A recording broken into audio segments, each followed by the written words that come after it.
Welcome back. According to the International Federation of Journalists, more than 150 reporters, roughly 10 a year, have been murdered in Russia since 1993.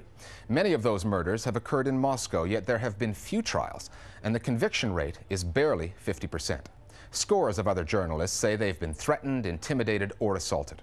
One of the most recent killings of Anastasia Barburova, who was freelancing for the outspoken newspaper Novaya Gazeta, resulted in a meeting at the Kremlin involving the president Dmitry Medvedev and the newspaper's editor-in-chief. Ms. Barburova became the fourth Novaya Gazeta reporter killed in the last 8 years, and that includes Anna Politkovskaya, a longtime critic of the Kremlin whose voice was silenced in 2006 by a gun. The Listening Post's Simon Ostrovsky now from Russia, a country the Committee to Protect Journalists calls a uniquely hostile place for independent journalism. In January 2009, the killing of Anastasia Barburova was the latest in a long list of journalists murdered in the line of duty in Russia. She was the fifth employee of her newspaper, Novaya Gazeta, to die. Being a journalist remains one of the country's most dangerous professions. I went to visit Novaya Gazeta's Moscow offices. It's an outspoken investigative newspaper which is now faced with the grim task of investigating the murders of its own employees. That of Barburova, as well as the high-profile investigative reporter Anna Politkovskaya. Politkovskaya was an outspoken critic of Russia's government, publishing a book in English in 2004 called Putin's Russia, which slammed the former president's clampdown on freedoms and his heavy-handed tactics in quashing rebels in Chechnya. She was working on a report accusing the Russian army of using torture in the region when she was shot to death in 2006. One of her former editors told me the newspaper had to do its own investigation into her killing because police weren't up to the task. The investigators, despite their high status, like any other investigators in Russia, are not free from politics, which are forced on them from above. I assume that there are those who want to sweep under the carpet some of the details to do with the killing of Politkovskaya. During the presidency of Putin, such a system has been created, under which the killing of a journalist has turned into an ordinary occurrence.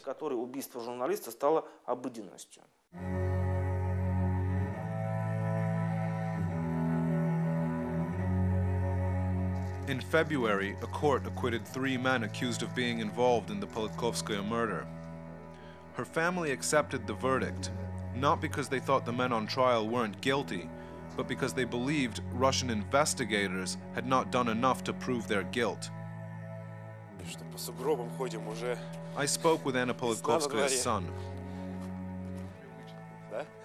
I think for the Russian government, my mother's work was like an annoying fly. As well as that, I think they thought that my mother's work is quite bad for the image of Russia.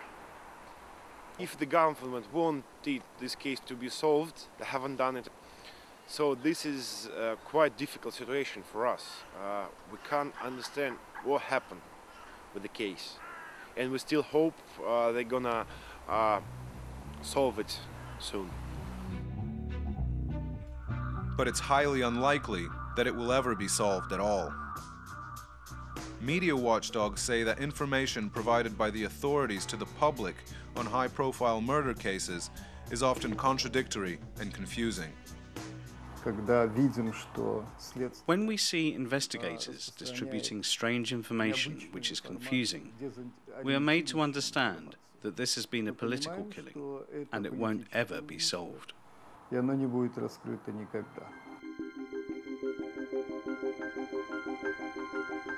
Russians don't often flood the streets in protest, but after Politkovskaya's murder, a number of rallies were held both to commemorate her and to protest the government's poor record in solving journalist killings. The Kremlin isn't always happy to see angry crowds in the streets. This footage, shot by one of the protesters in 2006, shows riot police breaking up a peaceful demonstration in central Moscow. Meanwhile, the frequency of attacks on journalists shows no signs of slowing down.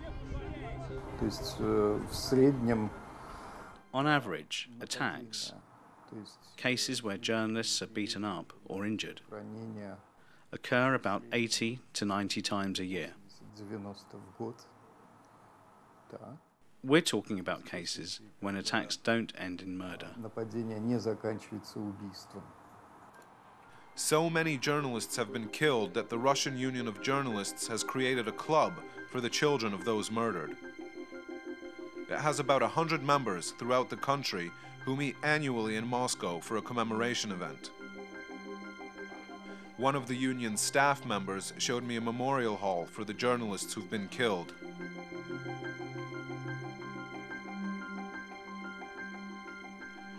There's not enough space for all the portraits, so some of them have spilled over to another wall.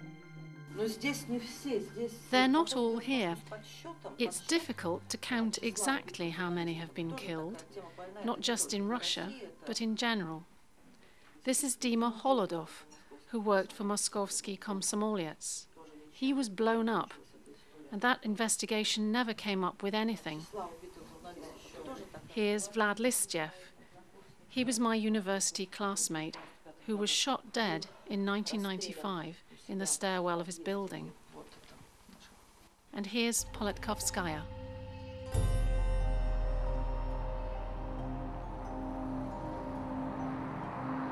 So is it fair to accuse the Russian government of ordering at least some of the killings? Most of the people I spoke to didn't point to specific politicians or government figures who could have had a hand in ordering a hit. They said instead that it was a general atmosphere of lawlessness and poor investigative work that's led to a situation where those who want a journalist dead know that such a crime would go unpunished. More Global Village Voices now on the unsolved murders of reporters in Russia. The reason that I believe these murders remain unsolved is because the media may have found out secrets that people in power did not want to be released. This is not limited to Russia.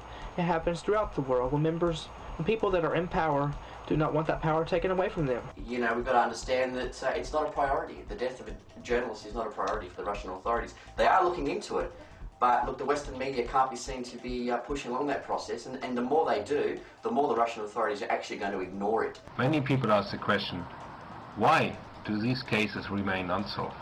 Well, I think the answer is pretty straightforward. The people behind all of these murders, these are not common criminals. These are people in the government who want to keep the journalists under control. Finally, among the many things that internet users go to YouTube for is music. There's all kinds of it on the file-sharing site, from classic music videos to amateurs auditioning online. Here's the result of a special YouTube project. First, the people behind the site sent out some music written by Tan Dun, the Chinese composer. Then they invited musicians of all ages, instruments, and locations to audition by uploading their part of the piece for a collaborative video. The result, with well over 1 million hits so far, is our Internet Video of the Week. We'll see you next time at The Listening Post.